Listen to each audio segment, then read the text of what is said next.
Okay, unpopular opinion time.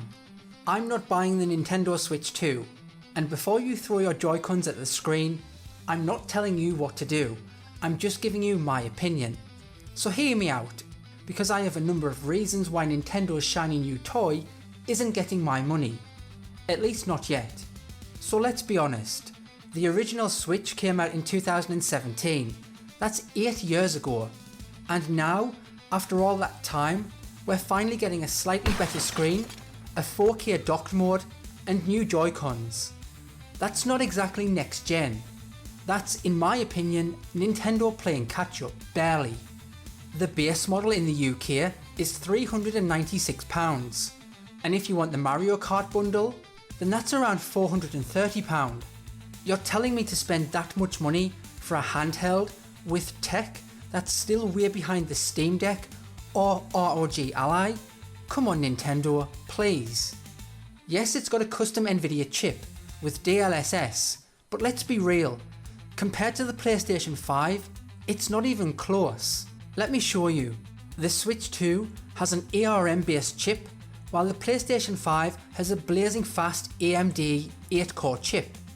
We're talking smartphone / handheld level of CPU versus a gaming PC level CPU. The PlayStation GPU runs AAA games that look great for the most part without any issue, while the Switch 2 needs upscaling magic just to fake it. The PlayStation 5 packs 16GB of fast GDDR6 RAM, whilst the Switch 2 likely has slower mobile grade memory.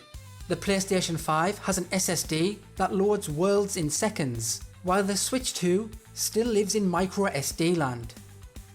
And here's the kicker, Nintendo's new console is more like a mid-gen refresh, yet it's still less powerful than the PlayStation 5 from 2020.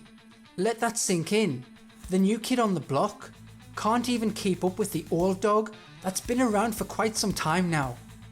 Now this point stings a little, but any big third-party game that hits every platform, it will run worse on the Switch 2. Every time. Lower frame rates, downgraded graphics, possibly cut out content, or the game just gets skipped on the console entirely. Even with DLSS, the hardware just isn't there. So if Cyberpunk, Elden Ring, or Final Fantasy VII Rebirth comes to the Switch 2, get ready for the potato version, because whilst having DLSS helps, it still doesn't make weak hardware strong. It can't fix a game that's too demanding for the hardware to begin with, which could mean many new up and coming video games might just be too much for the system to handle. Imagine buying the newest console for the worst versions of every game. Moving on to the Joy-Cons, the Joy-Con 2s. They're magnetic, motion controlled, with a mouse mode, whatever. That's cool, but did they fix the one thing we actually care about? Drift. I had the Joy-Con drift on the Switch 1 and it was a nightmare. To fix it, I spent even more money on buying a Pro controller. But if I wanted to play it as a handheld, then I needed to spend even more money on a new Joy-Con. And those things are not cheap. These new controllers seem gimmicky to me. And whilst I'm not saying they will be terrible, I do question how much game devs will really utilise them, and how long will it take until they develop an issue and potentially fail. If these things start drifting again, or worse, that would be completely unacceptable, and that would be a big issue for Nintendo, and something that would concern me. Now let's talk money.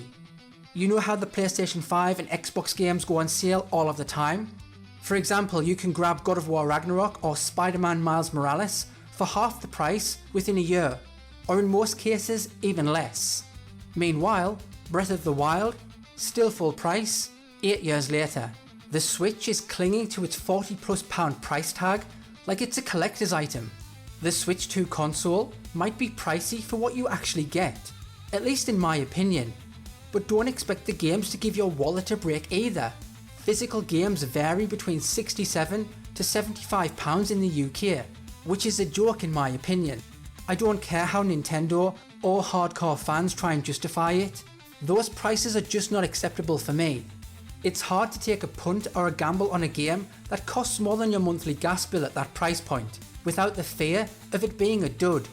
When a new game used to cost £40, many people, including myself, were willing to take a risk on a game. Days Gone on the PlayStation 4 is a perfect example for me. I loved the game, but if that were almost double the price, then there's no chance in me taking that risk, and I would never have bought the game.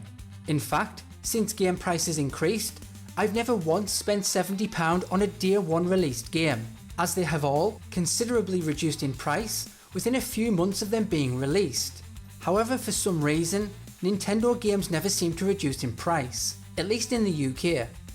My next point is, where are all the games?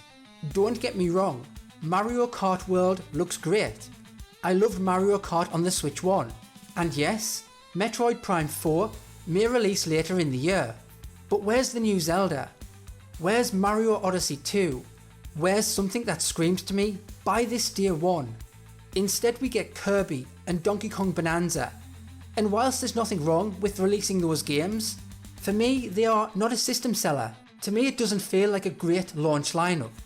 My final reason would be that I think better alternatives exist.